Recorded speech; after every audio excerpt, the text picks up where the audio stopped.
Okay? Nagatamod ka na sa iya, gatanaw ka sa uliri, nagapariho ka sa iya. Because of that intimacy.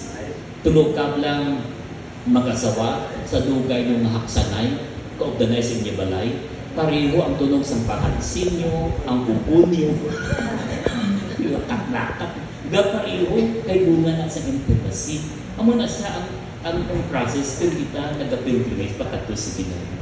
So katahong gani, kita turista, pilgrims tayo. Anong tao na nag-pilgrim? Maging balaan. Anong tao nga balaan? Ang tao nga balaan, gatubo sa pakigugma. Tugod ang tao nga balaan, gamalapit sa Ginoo. Kung malapit ka sa Ginoo, ang Ginoo yara sa imo, kita mo ginapasa-pasa ka, ang Ginoo yara sa inyo, sapat man kamo ara man sa imo.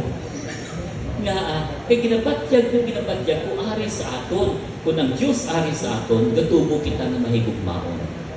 When we are growing in love, we are holy. We are saints.